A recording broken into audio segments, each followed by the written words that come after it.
Highpoint Church. This is Chad Graham. I'm your Next Steps pastor, and I'm so excited to be starting the book of Chronicles with you this morning. Hopefully you feel the same way, but in case you're not feeling the same way, I'm going to try to convince you that this book, First Chronicles and Second Chronicles, is actually one book that's supposed to be read as one narrative.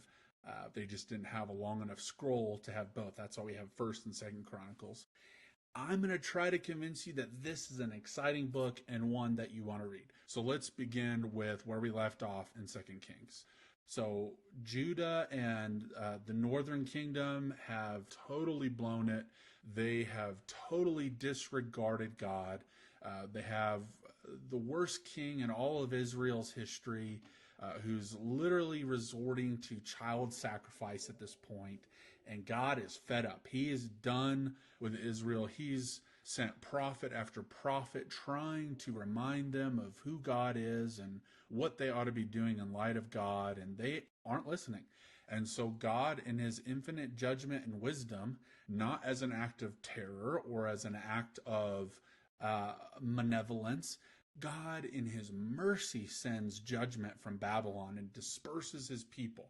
He allows his people to be judged harshly, but not so harshly that the line of David is removed, and not so harshly that there's no return. There actually will be a return. And that's where we kind of pick up the ball here in First Chronicles with the author, who's unknown, but the author is writing this several hundred years after the Jews have been exiled in Babylon and have now returned.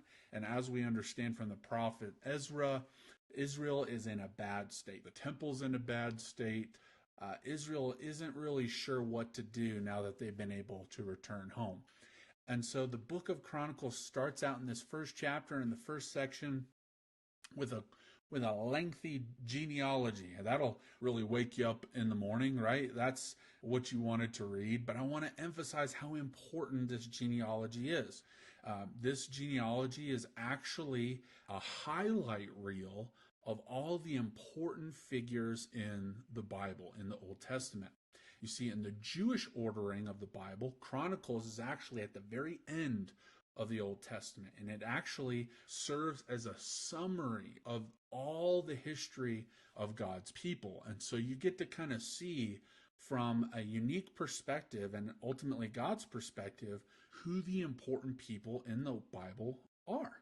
And so it's kind of interesting. It's something you should kind of take a mental note of and remind yourself, oh, if I need that, who's who list in the Old Testament, First Chronicles has us covered. We have the genealogies there. And also, it's really important to understand in these genealogies, there's kind of two threads in the genealogy. One is preserving the line of David all the way up until the time of the author. The author is really concerned that we understand and can trace back the genealogy of David so we can foresee and know the future coming king. So that's kind of in the back of the author's mind here. And also, we see the line of priests that are preserved in First Chronicles, because again, the author is writing from two different thematic perspectives. The author really is anticipating the coming Messiah and also is really interested in the rebuilding of the temple.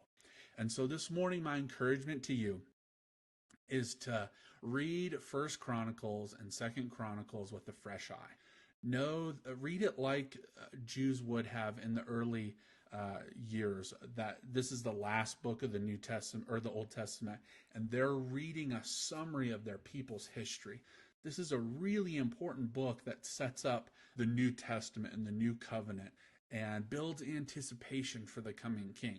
So, so many people read or just open First Chronicles and they start to see some similar material from First and Second Kings, which they just read. And First and Second Kings was a little repetitive from Samuel. And the tendency is, I don't need to read this. I just read that. No, the ordering of the book's content is different. Hopefully we can draw that out in our morning devos and trying to help you see some of those key differences. But this, the Bible is full of God's letters and his words and his wooing of us to him. And so this book is incredibly important. I encourage you to read through the genealogies, make lists of people that you don't know, look them up, get interested, get involved in learning your Bible well. And I promise it won't disappoint. So be encouraged. You're doing great. Don't put down the book of First Chronicles because you read First and Second Kings. Go ahead and read through and see what the prophets have to say for us today. This is Chad Graham, your Next Step Pastor, and I hope you have a great day.